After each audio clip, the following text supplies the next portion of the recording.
Hi, Dave here, One Up Gaming. Just going to have a quick chat this week, episode 351 of the One Up Gaming podcast. So thank you all for coming on last week, the guests that we had for our 350th special. People like Joe Dowling, who runs the Four Quarters Arcade Bars. He's got a new book coming out at the end of this month. So end of May. God, I don't know where we are. It's called The Outrunners. Features like a story set in America, early 80s. Arcades are featured in this story. Please book it on your Kindle. Is it Kindle? Amazon Kindle? Yeah, Kindle sounds right. Book it in, reserve it or whatever you want to do, and email them to say One Up Gaming sent them. So please go to our website, oneupgaming.co.uk. And we have our album, as always, Games Inspired Music, available to buy now, and 20% of each sale will go to the Child's Play charity. We also have our first 100 podcasts available on a little cassette tape. It's not a real cassette tape, it's got a USB stick built into it, but it's got 100 episodes of the One Up Game podcast for 139 hours. It's got 19 hours 53 minutes of our OUG Talks podcast, which is like interviews, and we have a 25-minute interview with Sanspans Radio. So please go to audiobooksontape.com, search One Up Gaming, buy that, and £1 of each sale will go to the Diabetics UK charity. So I guess we can say this while we're here. Evercade, I love the little console, it's amazing, I'll do that. The Evercade console is amazing. I love the fact it's like a home console and a handheld. I've got all three of them. This is the Interplay Collection 2, so it has Claymate, Earthworm Jim 2, Clay Fighter 2, Prehistoric Man, Rad Gravity, and the Braining. The Brainies. The Brainies. It's got the Brainies on there as well. So all you need to do is go onto our YouTube channel, subscribe to our YouTube channel. Any video, just put in the comment Evercade, and we'll go through these and we'll try and send this out to a lucky winner. Never been opened, still sealed. Technically speaking, we have a t-shirt to give away as well, so do the same. Subscribe to the YouTube channel and leave the word t-shirt. We have our new merch out now, so I don't know if you can see it, but it's like a white baseball cap with the John Hare signature embroidered on the front of it, and you won't see that, but it's got the One Up Gaming logo in white embroidered on the back of it as well. So all in all, it's a smart looking little cap. We have new beanies, which these have got the embroidery One Up Gaming logo on. Nice little things. Technically speaking, we have our little baby grows with the One Up Gaming logo on. I've got no hands. I'll try. Where are we? There we are. So we have our little baby grows with the One Up Gaming logo on. That's pretty cool. So yeah, that is what we've got. So I guess we'll go straight into the games we've been playing this week. So have a quick break and we'll go with the games this week. Hello Andy, this is Colin. I won't be able to get in tonight. I'm sweating like a pig. Still David, still One Up Gaming, still episode 351 of the One Up Gaming podcast.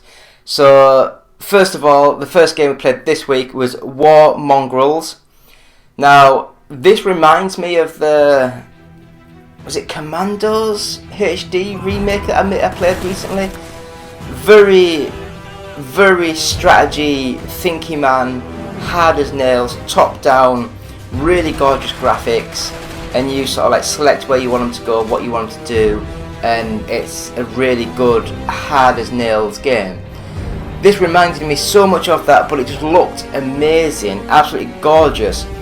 But I don't know why they make so much of a deal of it.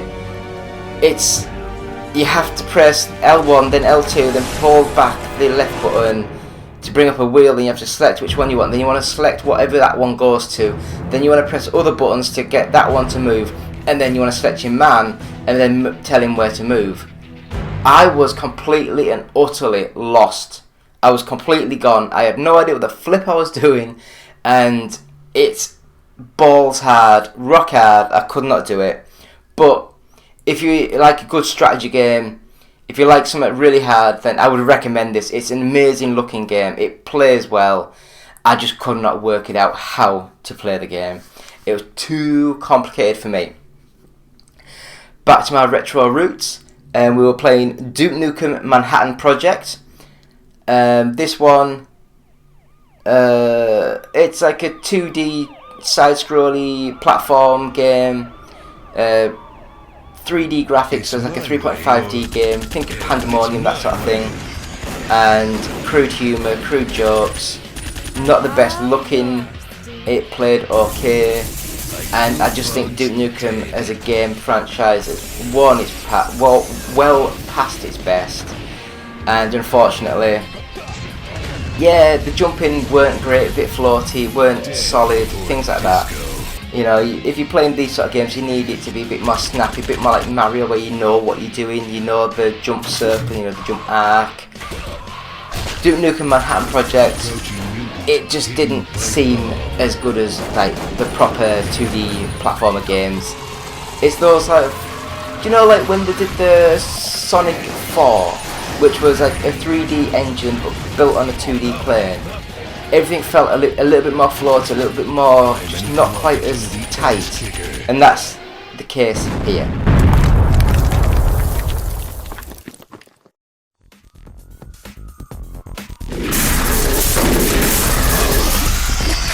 I hate pigs.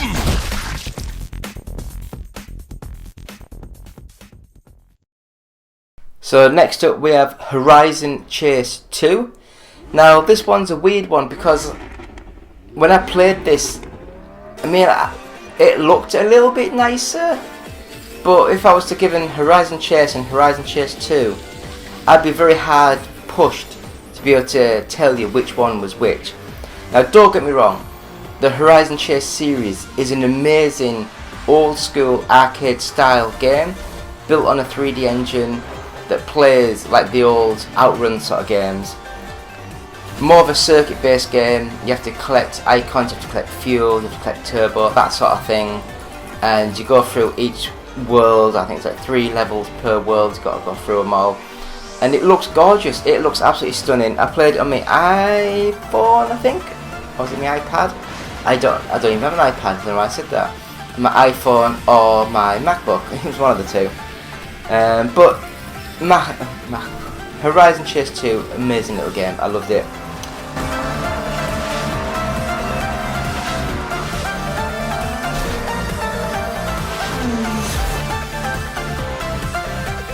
Next up, Rush Rally Origins. Now this one was okay, but very simple. I know it was like a budget game for a couple of quid, and actually I say a couple of quid, I think it's like 15. But it looked like something that came out with the old mobile games from 3 or 4 years ago. I don't know what engine it uses, but it looked like the Unity engine, which is very basic, very simple. Physics are not the best, and yeah, it was a fun little game. It was a fun game, but I wouldn't recommend it. Hopefully you'll see the trailer and you'll think, yeah, it looks alright, and I'll give it a go. If not, yeah, what are you gonna do?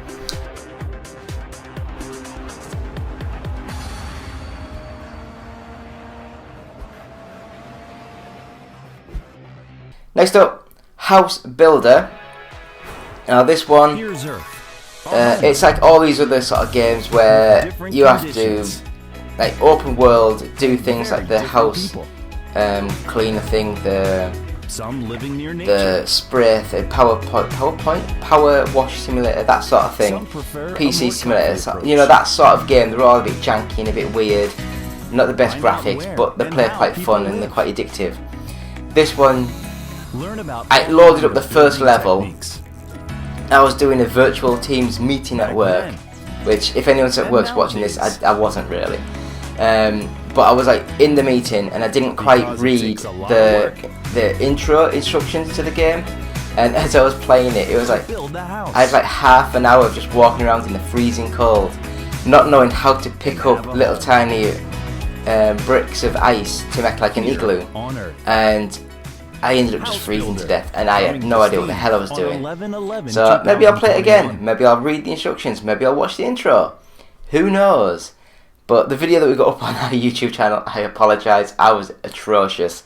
No idea what I was doing, no idea what was happening, and we just played it ear to ear and I died. Next up, Them's Fighting Herds. Now, I love weird and wonderful games, like proper random weird games. This one was probably one of the most random games I've ever seen. Now, I can't remember if I bought it or if it was on the Xbox Arcade or if it was on the PlayStation for free or whatever it was. But it's cartoonified animals, gorgeous looking artwork. It said it was some famous artist's drawings, but I didn't know who they were. I don't know comics, I don't know books, I don't know anything like that. I don't know if it was just like an artist who drew things. But it looked amazing. It's a 2D one-on-one fighting game like Street Fighter 2. And it played really well. It looked and animated amazing. It was just the fact that it's weird animals fighting each other, and it's just like, what the hell is going on? This is the most random, strange thing I've ever seen. It's a good game. It's just, with it being animals and fighting, it's just, can you recommend it for it being so random? But I loved it. I thought it was a really good little game. And the last game that I played this week was Rock 'n' Racing Rally. Now, if anyone's ever played any of the Rock 'n' Racing series, there was the... I'm going to get any of the names wrong, I do apologise. But there was like the Formula 1 game, there was the off-roady sort of game. And they were proper old school, top-down, fixed track. And you controlled your little tiny sprite of a car to go round the circuit. And for what they were fun little games. I think it was only about £10-15 to buy, and it's cheap as chips, good little game. This one, again, is only about 10-15 quid, but they've actually gone to a full 3D engine and a full behind the car view sort of thing. Again, I don't think it was as good as Rush Rally Origins. I think it was a bit more basic, a bit more simple, a bit more cheap, a bit just budget. You know, like the making of the game was just really budgetified. Budgetified? I don't know. It's not great, but I guess they needed to move away from the top-down simple view just to try and make something a little bit different from the series, from the franchise. For that, I commend them. Yeah. Because I just think that the game itself, it's okay. They've got the fun factor there. It's just so basic and bare bones, and yeah, I just think for the money you could do better. So that's the games that we've been playing this week. We have our Gran Turismo 7 series, might have some Ridge Race stuff out this week. We have our Boosteroid, there we go, we have our Boosteroid series out this week. So yeah, let us know what you think. And that is the One Up Game Podcast, episode 351 of the games we've been playing this week. Quick break, and we'll come back with this week's news.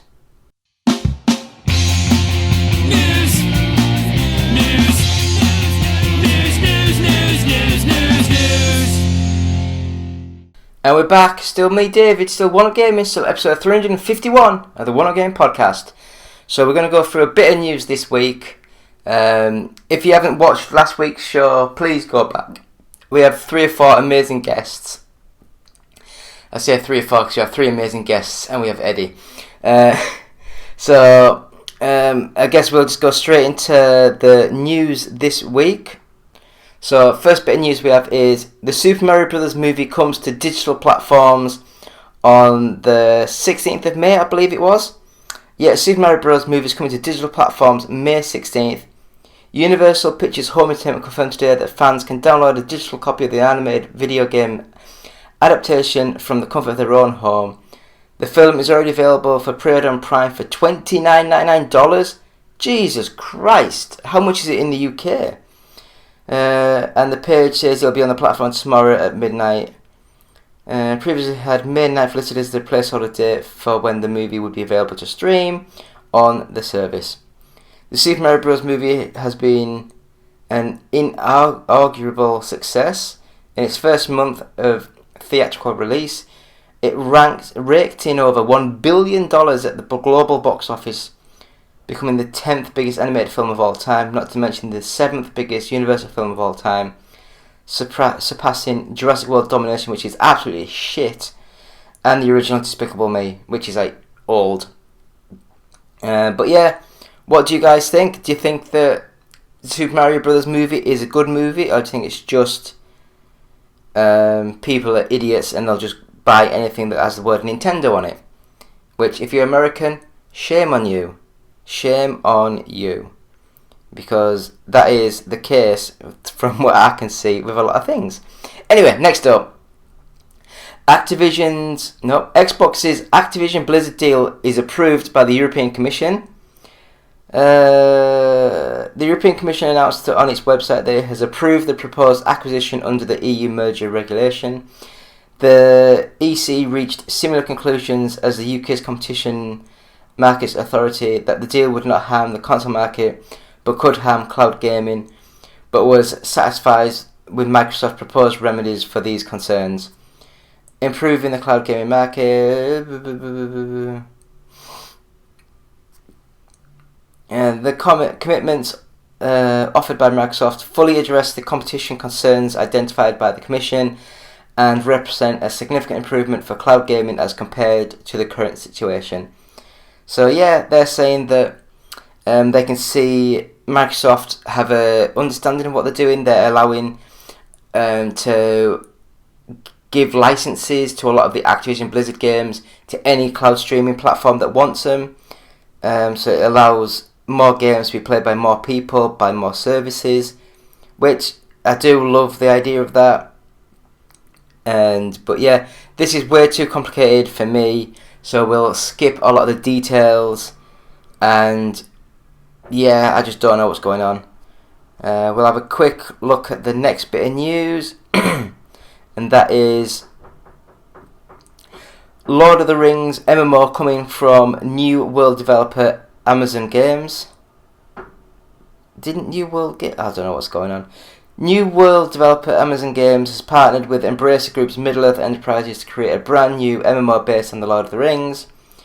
The massively multiplayer online game, which is completely separate from 2007's The Lord of the Rings Online and from Amazon's previously cancelled Lord of the Rings MMO. It's currently in the early stages of development and as yet has no official title. Amazon Games Orange County is a team behind New World, is leading development on the new MMO, which will come to PC and consoles. No release date was given, although Amazon Games says it will feature the stories of The Hobbit and The Lord of the Rings book trilogy. It's pretty cool. I don't know. What do you guys think? I think Lord of the Rings is right to be milked with more MMOs.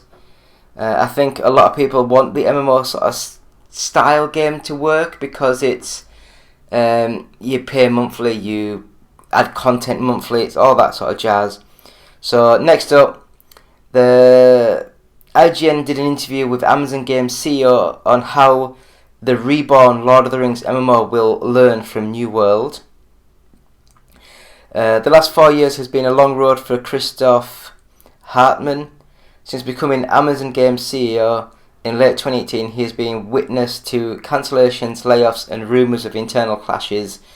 In late 2021, the publisher was forced to cancel its Lord of the Rings MMO due to rights issues with Tencent. Fast forward to 2023, and Amazon Games mostly seems to be on an upswing. Lost Ark enjoyed a successful launch, never heard of it, in 2022. A new Tomb Raider game is in development, and Amazon Games has struck publishing deals with numerous developers based primarily in Asia. Is Amazon Games doing a Tomb Raider game? I don't know. Even Lord of the Rings is back from the dead, with Amazon announcing today it struck a deal with Embrace Group to fully reboot the MMO and what on claims which most ambitious project to date. Blah blah blah blah blah. Yeah. People like games that will make money, is basically what they're saying, and it's probably worth the licensing fee to do, just to get that big name of a franchise lathered all over that box. Next up, Masters of the Universe Revolution brings back original Evil Lynn actress for new role. Masters of the Universe Revolution is bringing back Meg Foster. I don't think that's like the Meg Foster I know. The actress who played Evil Lynn in live-action Masters of the Universe to play an ancient sorceress of technology in the fight for the soul of Eternia, named Motherboard. Well, she won't be playing Evil Lynn in 2024's Masters of the Universe Revolution, as that character is played by Game of Thrones' Lena Headey. In Masters of the Universe Revolution, her character will be poor role. She's trying to plunge eternity in Melda. I don't know. Do we need another Master of the Universe? Is Skeletor going to be on here? I don't know. Chris Wood who's Chris Wood? I don't know. Mark Hamill as Skeletor. Ooh, William Shatner. Oh, I'm interested now. It's got a couple of big name actors that I am willing to put a little bit of time into, see how they do. Another bloody... Yeah. Anyway, next up. The Legends of Zelda Tears of the Kingdom creators are interested in a movie after Mario's success. Tears of the Kingdom producer and director, I'm not going to try and announce their names. Pronounce. They have shared they are interested in a film adaptation of The Legends of Zelda, especially after the incredible success of the Super Mario Bros. Movie. The pair were asked this question by Polygon, and while they confirmed there is definitely interest, it's ultimately not up to them. I have to say I'm interested for sure, but I'm not just me being interested in something that makes things happen, unfortunately. Blah, blah, blah, blah, blah. Yeah, I think it could happen. I think it could. I think the people who know will already know, because a lot of these animated movies have got a 2-3 year turnaround, maybe even 4-year turnaround. So they'll already be 2 years into development before they're announced, and then that's when the hype train gets pushed for things. So they will already know that these things are in motion and things are happening. So what do you guys think? Do you think that Zelda should be the next game that they're doing? Next up, this is a rumour, but the first Mortal Kombat 12 info leak ahead of impending announcement. Following a tease from Mortal Kombat co-creator Ed Boon, rumours around Mortal Kombat 12 have already started circulating ahead of any official announcement from NetherRealm Studios. Days ago, Boon posted a short video of a ticking clock on Twitter, counting down to something, and that something is most certainly Mortal Kombat 12. The clock almost reaches the 12th hour before an explosion rockets it ahead and land on 1. Today, another Twitter account associated with the previous PSN leaks alleges that the next Grizzly fighter is titled Mortal Kombat 1, making that 1 in Boon's video seem a little more significant. Next Mortal Kombat game from NetherRealm Studios will be called Mortal Kombat 1.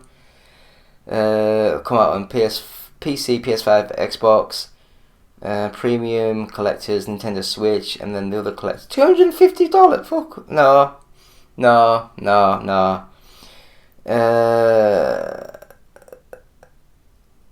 I don't know. We'll see what's going on. I don't know when they're going to be doing things, but we'll see what's going on. Well, we will see. I did enjoy Mortal Kombat 11. It wasn't as good as Mortal Kombat 10, but there's still a good fighting game. Everything was good. So we will look into the next bit of news. So fighting games, move aside. We're now going to Square Enix considering creating new studios and acquiring existing ones. Didn't Square just sell off a load of their stuff? Between the releases of Crisis Core Final Fantasy VII Reunion, Forspoken, and Octopath Traveler 2, it's been another busy year for Square Enix, still though the company hopes to expand, and this might include forming or acquiring new studios. Today, Square Enix revealed that it's thinking about creating new studios and acquiring existing studios as part of its plan to grow as its in-house development resources. According to slides from the company's full earnings report released today, Square Enix plans to consider MMA, creating new studios, and taking minority stakes to bring in more external development resources. Do we care? Do we care? I don't. I just don't understand. I mean, I do understand if certain companies are costing you money and you're losing money on them, then it's best to sell them to someone who thinks they could do better and then restart again. But sure enough, restarting from scratch is a lot more uplay, straight down. Try and buy all the equipment, all the computers, all the signings, all that. Anyway, last bit of news we've got. Hogwarts Legacy, Nintendo Switch release delayed. Harry Potter Hogwarts Legacy, was it called Harry Potter? I don't know. Has achieved good results on the PlayStation 4 and Xbox One, but fans will have to wait a little bit longer to see the Switch version can offer the same results. Originally set to release in July, Avalanche Software announced on Twitter today that Hogwarts Legacy is being delayed until November for further optimization. We know fans are looking forward to playing on Switch, therefore creating the best possible experience is our top priority. Thank you for your patience, the whole team at Hogwarts Legacy. I thought it wasn't called Harry Potter. Hogwarts Legacy, whatever. So, what do you guys think of the Hogwarts Legacy game? I've not played it myself. I like the idea of it, I just don't want to pay the 60 quid. It's just crazy how much some of these games are. And then, not only that, you have some games like we got sent the bloody Call of Duty Reboot 2, whatever the hell it was called, game for review this year. I think it was this year, or was it end of last year? It might be end of last year, I don't even know where we are now. And yes, the game's amazing, it looks stunning, but I got sent a certain code and I went online just to double check with the price of it, and it's 100 quid, £100 for a code. Just it's batshit crazy. But yeah, that's where we are nowadays. So we'll go straight into this week's top 40. So number 40, Super Mario Party, Spyro Reignited Trilogy, Advance Wars 1+2 Reboot Camp, Lego Harry Potter Collection, Grand Theft Auto The Trilogy The Definitive Edition, number 35, Star Wars Jedi Fallen Order, Red Dead Redemption 2, Just Dance 23 Edition, Mario plus Rabbids Kingdom Battle, TT Isle of Man Rise on the Edge 3 is new at number 31, Super Smash Bros. Ultimate is 30, Splatoon at 3, Lego Star Wars The Skywalker Saga, 30-in-1 Game Collection Volume 1, Pokemon Arceus, Kirby and the Forgotten Lands at number 25, Crash Bandicoot N. Sane Trilogy, Luigi's Mansion 3, Minecraft, God of War Ragnarok, and number 20, WWE 2K23, New Super Mario Bros. U Deluxe, Pokemon Scarlet, Resident Evil 4, Mario Party Superstars, Super Mario 3D World plus Bowser's Fury at 15, Pokemon Violet, Call of Duty Modern Warfare 2, Nintendo Switch Sports, Grand Theft Auto 5, Minecraft Legends at 10, Animal Crossing New Horizons at 9, Legend of Zelda Breath of the Wild at 8, Super Mario Odyssey at 7, Dead Island 2 at 6, Mario Kart Deluxe at 5, FIFA 23 at 4, Star Wars Jedi Survivor at 3, number 2 Hogwarts Legacy, and number 1 Legend of Zelda Tears of the Kingdom. And that is thank you to Games Press and the GFK Entertainment Software charts, all formats. So thank you for that.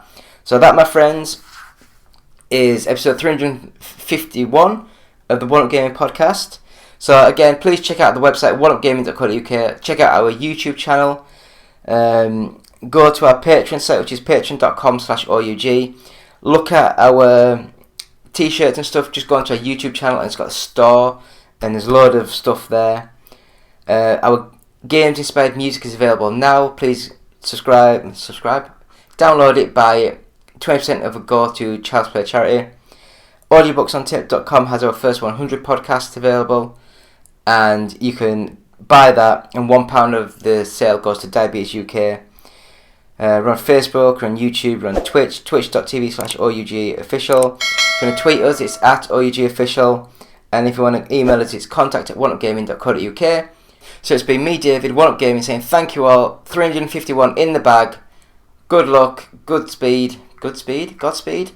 I don't know what I'm saying anymore, so thank you all. Goodbye. See you next week.